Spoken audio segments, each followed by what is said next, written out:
Greetings, everybody. Welcome to Therapist Take Podcast. We have a special guest today, and we're going to talk about mindfulness, so don't go anywhere.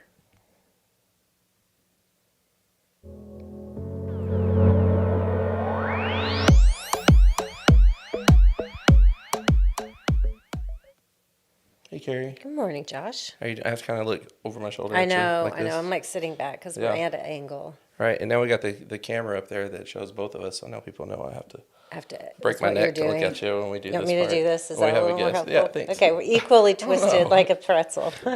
I don't think it just made me feel better that you're doing it too. It didn't make Oh. me not do it. I know. Or make me do That's it what I'm saying. less. It's equal Yeah. discomfort. Yeah. Yeah, I Yeah. appreciate that. Lovely. Cool. That's how we roll. Huh? That's right. That's right. Well, we have a returning guest today. Returning, yeah. So we're excited to have our guest, and we're going to introduce her in just a second. I just want to something I haven't done is remind everybody to in a while, anyways, to subscribe to our channel. You know, make sure that if you're listening to this on the podcast platform, to give us that 5-star review and give us a nice little comment if you like the content we're putting out. But we're not going to spend a lot of time on that. Let's get into what we're going to talk about today. Right. So we're going to talk about mindfulness, and our returning guest is, I'm just going to read her bio. Okay. It's Kristen Callaway. She was here. What was the episode that we did? Sorry, Chris. On grief. We did one on grief, Yeah, I was gonna right? say, Yeah, and it wasn't grief that and long loss. ago, so you need to check that episode out. But Kristen Callaway, she's a licensed marital and family therapist and the owner of Seeking Peace Counseling in Edmond. She is EMDRIA certified, which means she does EMDR, and she's a certified first responder counselor and an Oklahoma-approved licensed supervisor. Kristen works with adults seeking healing in trauma, anxiety, and grief, with a special focus on military service members and first responders. She's also the host of the podcast, Let's Sit With This, where she shares grounding tools, encouragement, and honest conversations about the hard parts of life. Outside the therapy room, Kristen enjoys marathon training, baking, and spending time with her husband, who is a military veteran, law enforcement officer, and their 2 children. Kristen, welcome to the show. Good morning. Yeah. Thank you. That's a mouthful. It is. I sound really good. You I do. know. You You're still like, marathon? wow, when you put it all together. You still marathon training? No, I'll do a half marathon later this year, but Oh, I yeah? got a little burnout from all that running. Oh, really? Yeah. I'm And sure. I got injured after the last one. Yeah, so that's usually taking a little what break. happens. That's good. It's good to Right. break, right? Yeah, it can be. I mean, it's hard on your body. For Yeah, sure. it is. Yeah. I did one back in 2012 or 2013, and Oh, you did? yeah, Cool. and it just like destroyed my hips and made me not a runner anymore. ran it right out of you. Yeah, Yes. like, what That's am why I I'm taking doing? a break because I want to keep being a runner. So. Yeah. Yeah. right, exactly. Yeah. That's good. That's good. Well, welcome back. Mm-hmm. Yeah, it's always good having you. And we, we've been talking about doing this, having you back for a few months now, and kind of going back and forth about what's the topic going to be, and we kind of settled on mindfulness. Mm-hmm. So, what was when you finally got there? You're like, I think I want to do a talk on this. What was the straw that broke the camel's back right there? Well, this was actually your suggestion for our first episode together, and then we settled on grief, but it was Yeah. about mindfulness, I think, because of my the podcast episodes on mine On of your- skills and things like that. And I was searching in my email to try to find your old email, and I saw that mindfulness suggestion, and I just thought, well, what if we did it in like a non-eye rolling way of, mindfulness that people Yeah. don't always think about. Why do you think people roll their eyes? Yeah. I've been that person. You've I've rolled my rolled. eyes. Okay. I feel like we naturally equate mindfulness with like silent meditation, sitting in a room on a pillow, emptying your mind, or these really just overly detailed experiences that aren't going to fit the average person, or when we actually need to be mindful. Right. So I just thought it'd be fun to talk about it in a different way. Yeah. That's good. I do think that people kind of use them sometimes as synonyms, mindfulness and meditation. They're not synonyms, but they do have a pairing. Oh, yeah, Right? So, absolutely. but I really like that we're talking about today a little bit about how they're not synonyms, right? Yeah. Yeah, and there is a place for meditation, but I'm with you on that. And maybe someday meditation will be something I do regularly or something, because anytime I say I'd never do something, I always end up doing it. But at this juncture in my life, and so far all junctures of my life, it just isn't something that has resonated with me. But I definitely have had a lot of clients that utilize it. But mindfulness does resonate with me because it just sounds nice, first of all. It does. Like being mindful.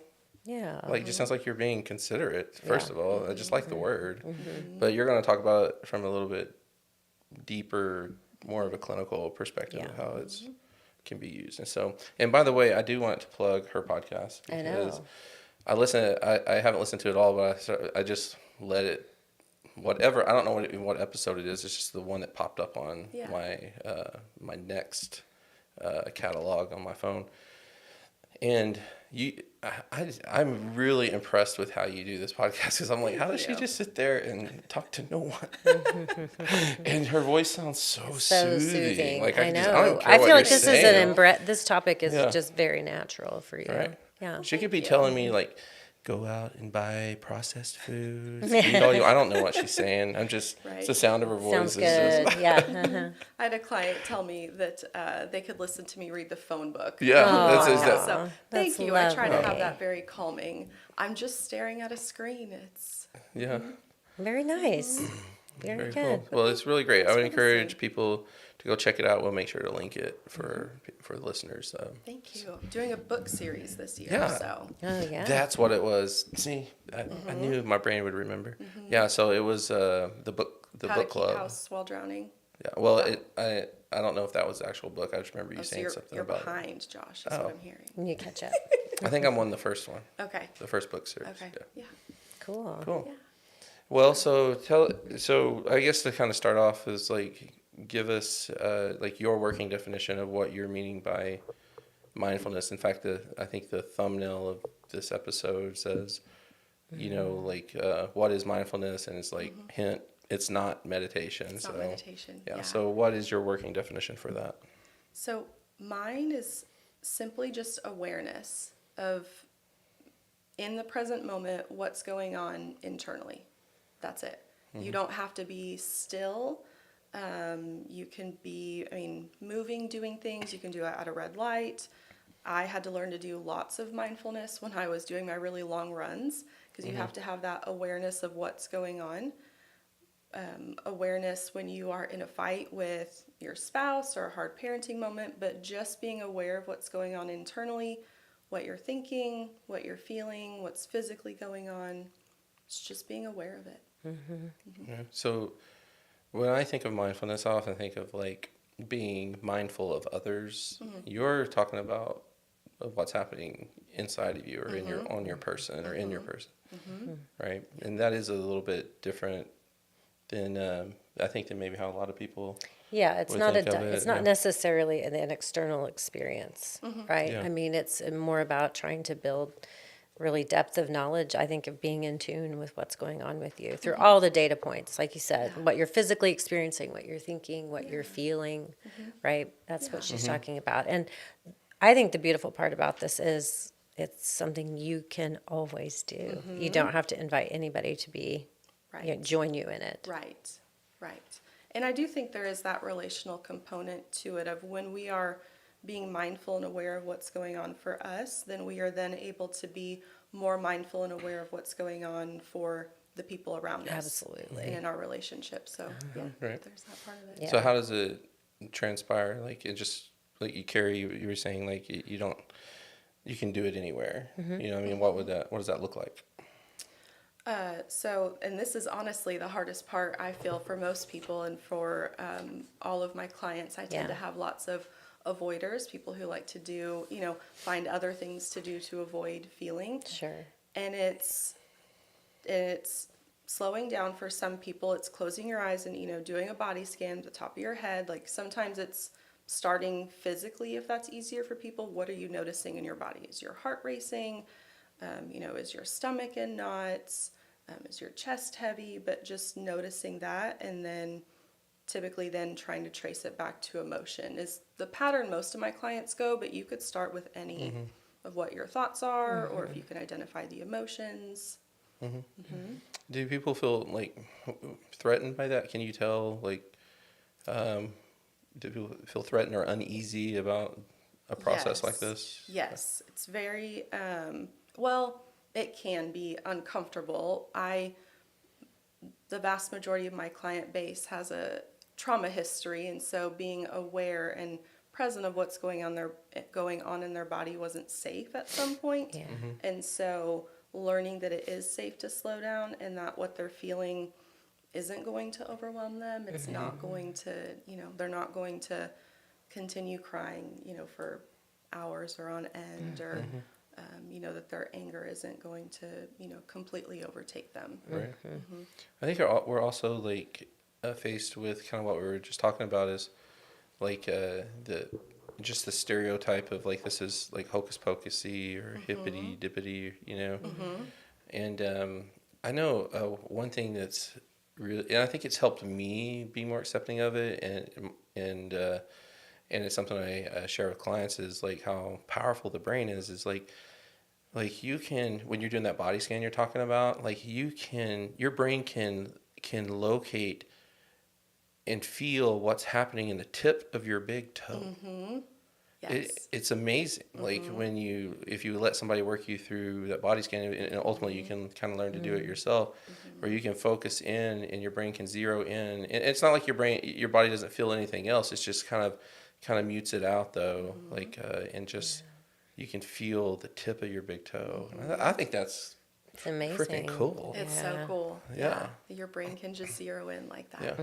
But you're right. Like if you're someone who has a lot of trauma, is not used to it, or it's threatening to do that, like that's probably a terrifying experience. Well, and I think that's even on a more basic level that, we all have to tune things out. We have to not pay attention to feeling hungry. Or, I tease my healthcare professionals that I work with about you couldn't notice you had to go to the bathroom or that you were hungry. You had to keep working. You had stuff in front of you, right? And so, being mindful is sometimes a big contrast and a big change in how that they've operated, right? Yeah. And that may or may not even be a replication of anything that has been trauma related. Right. Even just the high anxiety, right? Need to just keep going. How many parents have had that experience of I have so many these things on my mind, but we have to do this in this moment, Yes. or just balancing. I mean, I think we can all just get easily detached from what's going on internally. Sure. Yeah. Well, let's talk about how the nervous system plays in on this. Yes. Oh, this is one of my favorites. Yeah. So I love to look at mindfulness and kind of guiding people from a polyvagal perspective. So polyvagal theory was developed by Stephen Porges, and it's just essentially the connection between the brain's threat detection system and then how our nervous system responds. And so I think that looking at it from the polyvagal perspective, where we can have essentially 4 activated nervous system states. So we can be in what's called ventral vagal, which just means we feel good. But if there is something going on that's causing stress or trauma response or something like that, we can go into fight, right? So you want to deal with, go towards that threat. We can have flight. That's a super common one. We want to get away. We want to escape. We can have fawn. So this is where people pleasing shows up, trying to be more, just trying to make it better or more appealing to whatever is causing that stress. And then we can have freeze, where internally you may still keep going, but internally your mind is just locked up and you can just kind of be in that frozen state. Yeah.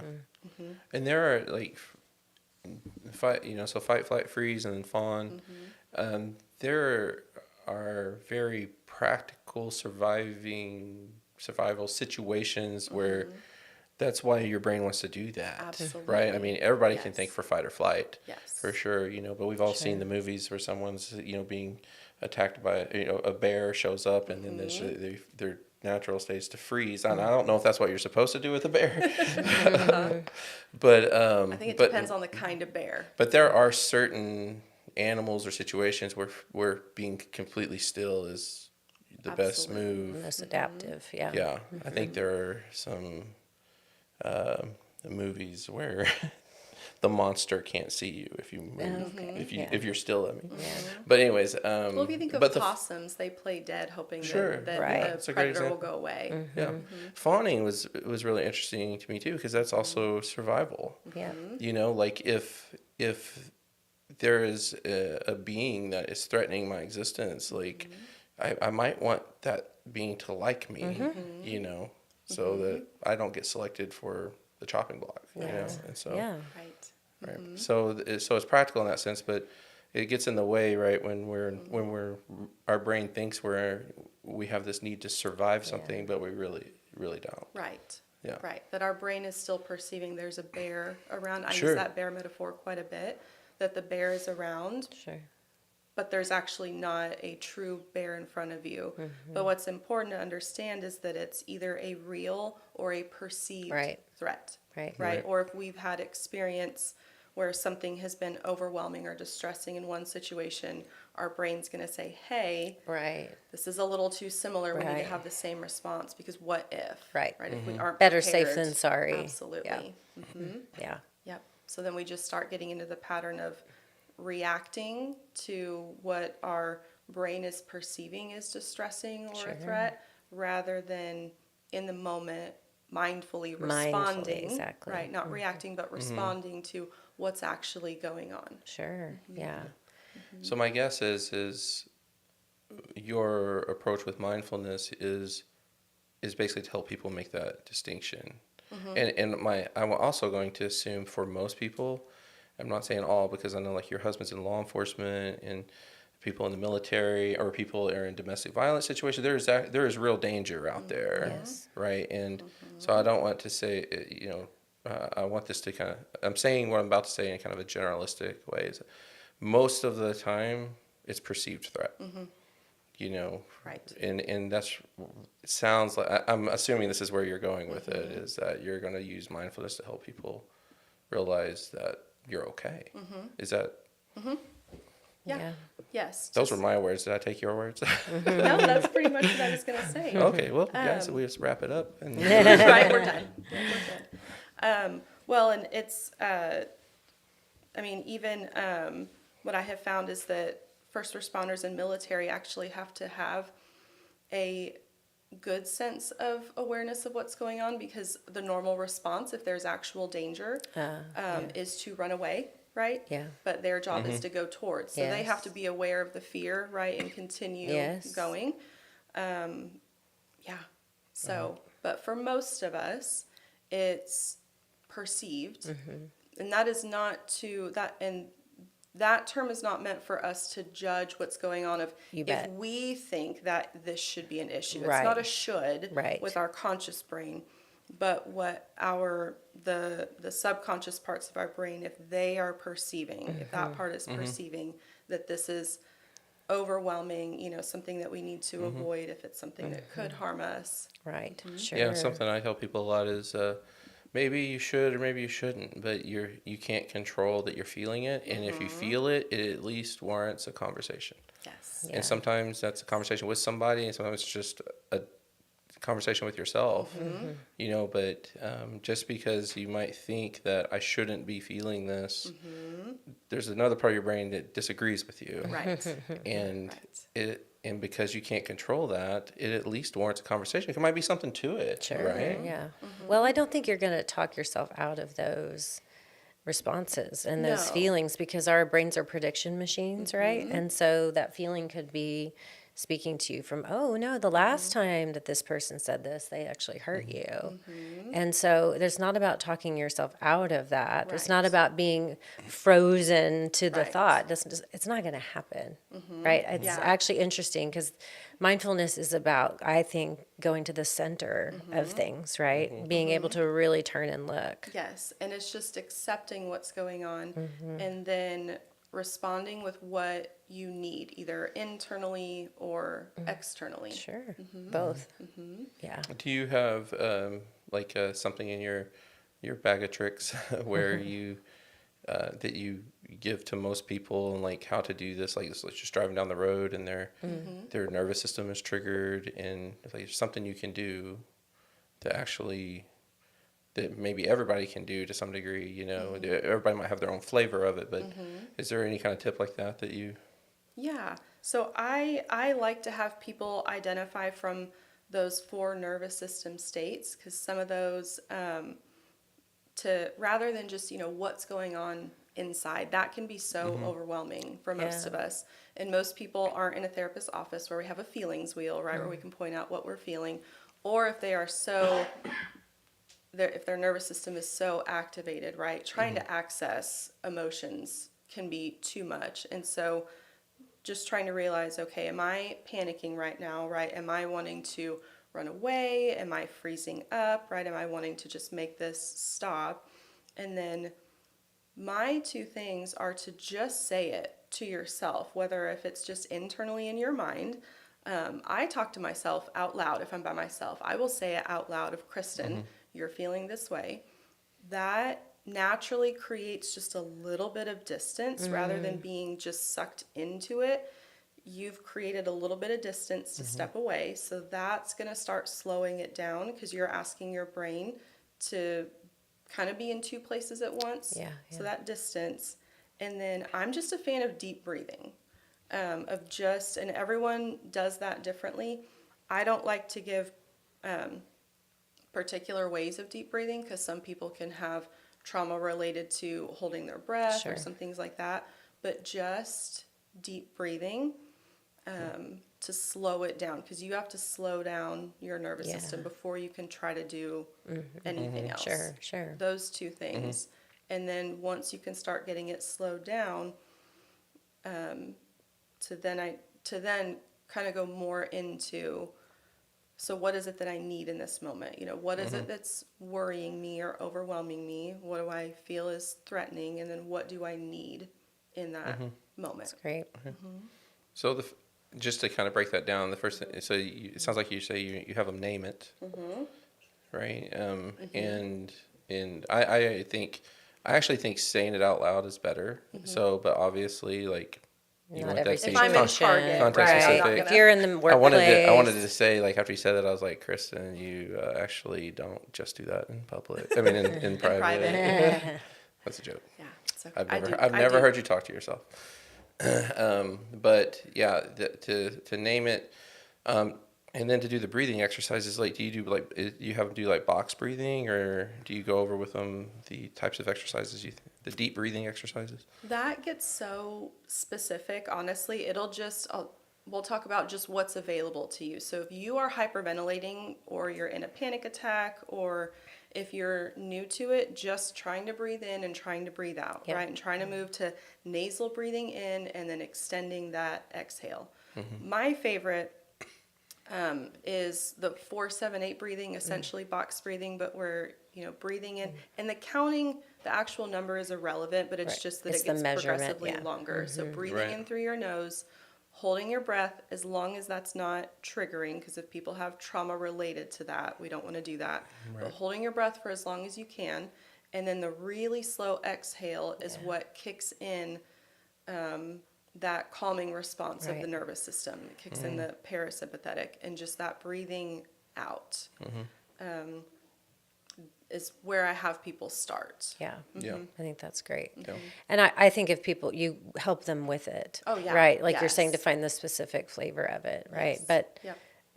I when you're talking about these steps, name it, some breaths, and then what do I need? Like, I'm picturing a thermometer going down, right? Which is exactly what we're trying to do, right? Yeah. It's going to be, you can't do one thing. It's going to be several. And when you do them does matter, right? Because bringing it back down, getting that brain back online. Yeah. Yes. So, speaking of breathing, and you talked about like hyperventilating and panic attacks, and that it's probably been 10 years, but for a brief period of time, I had panic attacks, and I remember thinking, oh my gosh, this is what my clients go through? Like, this is horrible. Like, and then of course we know with panic attacks, they tend to reoccur because you're worried that they're going to happen again, Right. right? Yes. So there was actually, we had a nurse practitioner that worked here, and I was like, I can feel it, you know? And she just had me lay down on the couch, and she had just the cliche, breathe into a bag. But there's a science with what happens to your system when you're breathing in that carbon dioxide. Something to do with you're getting too much oxygen when you're hyperventilating. Interesting. And so now I'd have to go back and look exactly why breathing in the carbon dioxide, how that helps.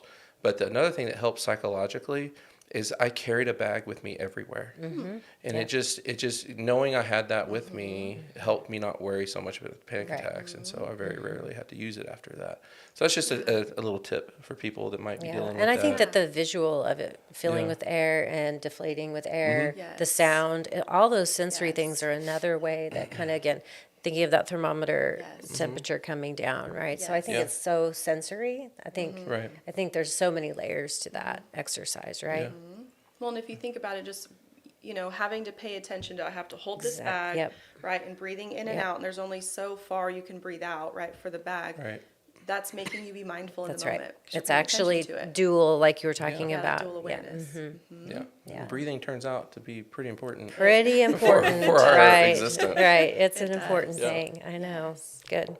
Well, let's move on. Let's talk about what I have on my list. What kind of where I want to go with it, but where is your mind wanting to go next? 'Cause I feel like that you I could go on 5 different rabbit trails. Okay. So I'm good wherever. All right. Well, on my list, so I have like talking about how the awareness leads to better identifying or creating a better identification. Is that Sure. okay? All right. Give me a little more lead in for that, Josh. Well, Identification of what? just by sitting, like when you're sitting with yourself, like you have a better understanding of what you need. Like when you sit with that experience, is that part of what you're helping people do with mindfulness as well? Like Yes, that's the whole goal for me. One, to get people to calm down, right? To bring their nervous system down. Sure. But to get to the point of what is it that I need? Because when you have been avoiding, you have been essentially depriving yourself of what you need unintentionally, ignoring what is needed. And so getting to the point of, what is it that I need? Oftentimes for humans, it's, hey, do you need a snack? Is your blood sugar low? Do you need some water, right? Do you need to go, we're grown toddlers, do we, need some rest? But, am I really worried about this? And do I need a hug from somebody who's really comforting, right? Am I really anxious and hot? So do I need to go, stand in front of the fridge for a minute? Or, do I need to just go lay down and cry? Like, do I need to just, feel what's going on? But when you can get to what you need, then you stop this loop of avoidance, which just makes it worse and stronger over time. You can slow that down. You're giving yourself compassion and kindness, which, can make it better. And then you're also giving your brain an experience of, we've gone through this situation and it's gone differently. And it didn't get as overwhelming, or it didn't get to points it's gone before. And like you said, our brain is, are great prediction machines. So when you can start adding evidence to, hey, I handled that better, it didn't get, as bad as it was before, then your brain will start to say, hey, maybe we can do that differently. Not necessarily meaning that it's going to stop bothering you. Right. And if I can give an example of getting here this morning, it's been raining. Driving in rain makes me anxious, and driving on an overpass makes me anxious, and I will try to avoid them. I don't like them. I've never had anything happen, but I have a fair amount of anxiety. It's okay. But getting here, I had to take an overpass in the rain, right? And so I knew I was going to have to, and since I know that gives me anxiety, and I used to have near panic attacks driving on overpasses. Dallas knocks me out. I was thinking that when you said it. Yeah. I have a friend that cannot. Your do apex. It. He cannot do it. Yeah. Yes. Yeah. But I knew it was coming up, And I know that about myself. And so I already started talking to myself saying, Kristen, you're going to have to go on this overpass and it's going to be fine. Because my brain likes to predict that the whole thing's going to crumble Right. when I go on it. Yeah. That's never happened. And tell myself the cars are driving on it already. Right. It's not happening. It's never happened. You're going to drive fine. You just need to breathe. And I'm literally saying that to myself. Yeah. And I just breathe. And then I tell myself, Kristen, you're fine. I'm just driving. And then we get past it. Hey, look, it was fine. Yep. Yeah. I will likely never not be anxious in any form going over an overpass. Sure. They just Yeah. heights are not my thing. So They shouldn't be anybody's Right. thing. Right. So Right. you're the Reason. sane one here, Yeah. Kristen. I've been skydiving, so sometimes it's, Have you? Okay, well, that's another thing we can Different talk about Yeah. at some point. Yeah. but that the anxiety will be minimal, right? It won't send Yeah. me into a panic. It Right. won't put me into freeze. It's uncomfortable. Yes. But I can get through it. Sure. And when I do that enough, then my anxiety goes down and then my confidence in myself goes up. Yeah. That I can handle hard things. Right, right. And that's just the goal of either Right. that situation stops being overwhelming or it becomes manageable. Yeah, And you're aware of yeah. it. Yeah. Yeah. So that's a context specific thing, right? It's raining, and I mean, these are things you know Oh, about. overpass on like the best days. Even the sunny still. day, no wind. Yeah. So there's like, it just made me think though. Like I remember when I was back during that, what I did to really resolve the panic attacks. I did EMDR, and there was a session that we had, and I was like, what is happening to my body right now? Like I felt like my head was about to literally explode. Like, and then I started crying, and then I realized that feeling is kind of an indicator for me that I need to cry because I feel so much better. Because when you Yeah. cry, you're literally releasing stress from your body. Yes. And so I was like, I would go into my therapist and say, hey, I need you to make me cry because I can feel this. And so, but I was with a friend of mine once, and he said, hey, you got to listen to this song. And he played for me this song, and there's this really powerful music video. And it's just like, it get me. And I was like, oh, if I need to cry, I can I'll just listen to watch this that, song. yeah. So then I came up with this thing where I'm like, everybody needs a cry song, Yes. and that song won't do it for me anymore. Okay. I have to have a new one. Yeah. Yeah. Yeah, or I think just it doesn't resonate. I think I feel like I've healed from that part. But there are other things now, and I can find a new song, so. Yes. So but that would be more, I think, like where the situation of the overpass is like a contextual something, like this is something I knew I needed to do because of how my body felt. And when I feel that, I know what I need to do, Yeah. Yeah. That's good. Yes. But knowing that you need to cry. If everybody would cry more often, I think the world would be better.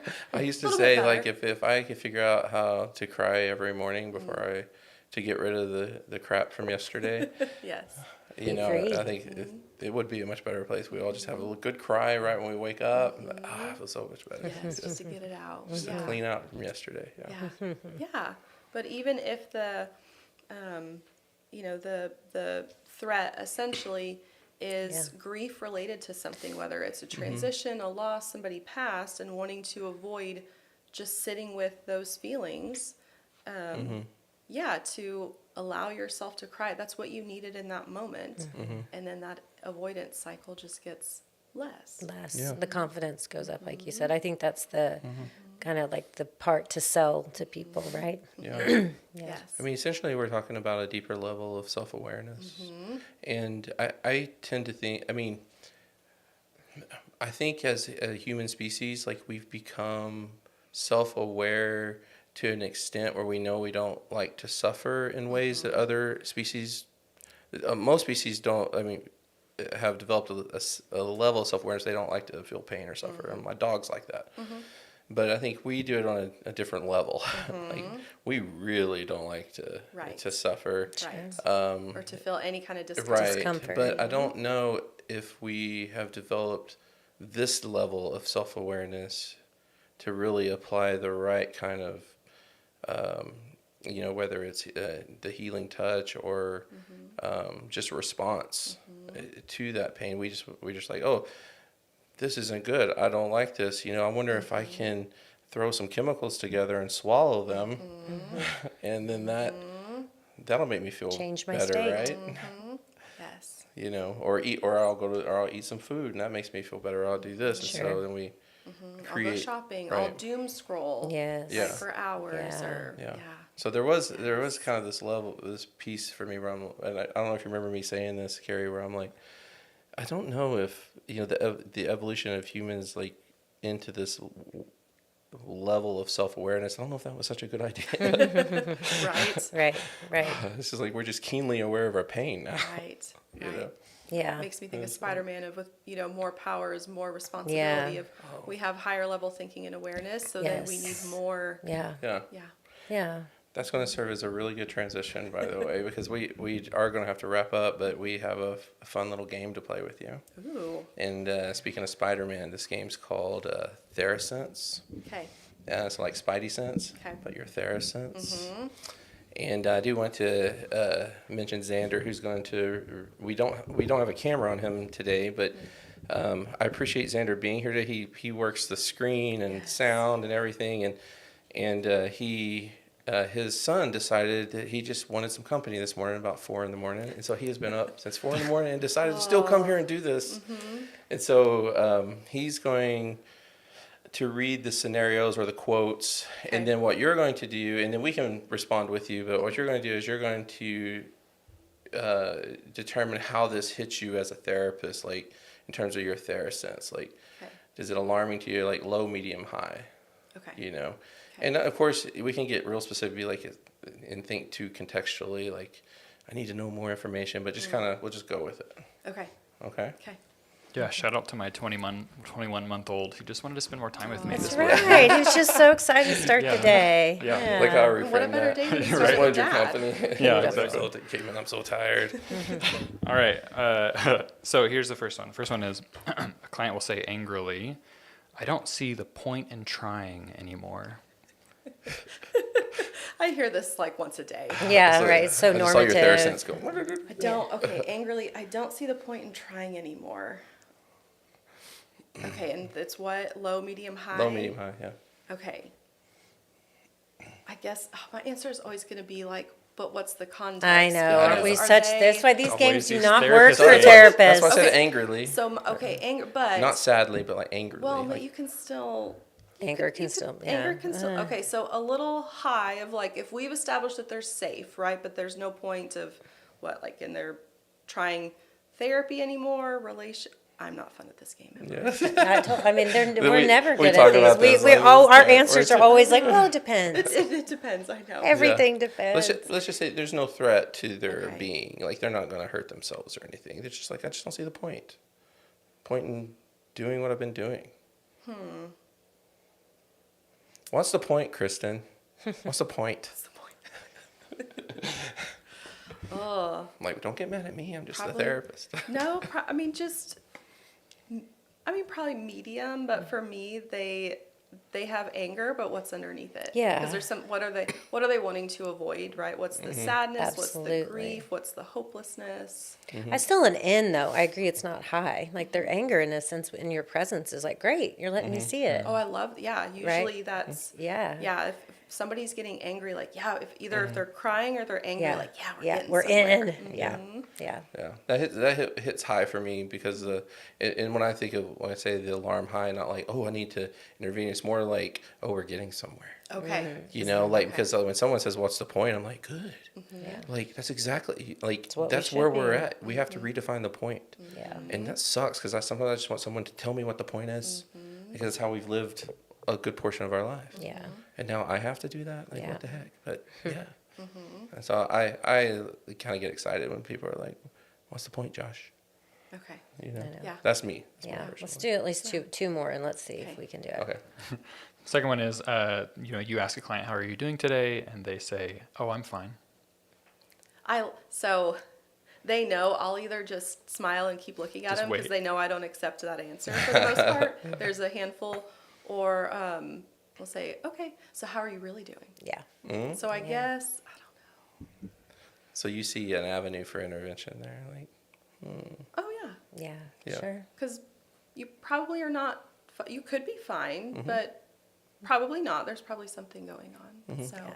Do people ask you when you come and pick them up, like, hey, it's like, you know, they do the standard greeting, how are you doing? And you have to be careful not to ask that back while you're walking down the hall. Yeah. Or we do the, okay, now how are you really doing when we get in there? I do that a lot. Yeah. They'll say, like, how are you doing? I'm like, good. And then I'll go, thanks for asking. Yeah.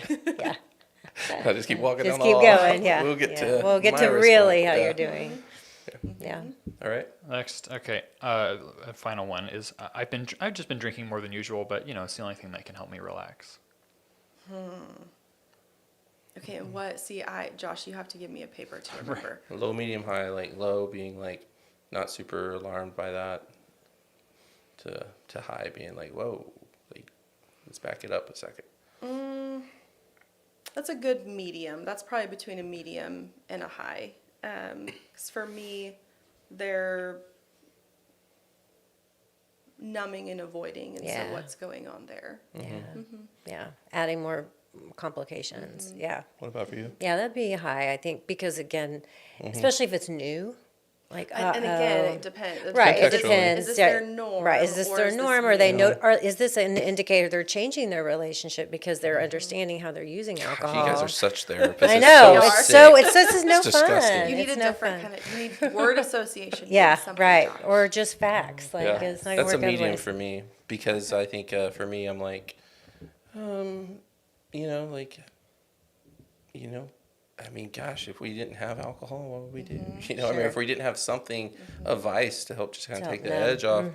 But again, if I'm going to get into my therapist brain, I'm going to be like, you know, that could ring, Could be. it could be very high for me if this is someone that has been in AA or something Yeah. and sober for 35 years. And they're Right. like, I decided I'm going to start drinking again. I'm like, whoa, Yeah. hold the phone here, buddy. Yeah. Okay. Different kind of game next time Kristen Yep. comes. If we play a game, we'll try This to is how make they it all are. therapist We've proof. tried so many, and they all Yeah, do this. So maybe there's a I think it's fine. It's conclusion fun. here. Yeah. It's fun. Yeah. Well, thank you for doing this with us today. I know you it guys was for having me. it was short, and there's so much to talk about in terms of mindfulness and the nervous system and things like that. But the goal was really just to put it out there for people and to spark their interest. And we'll put any types of links or resources in the show notes for people that are listening to this or watching this on YouTube.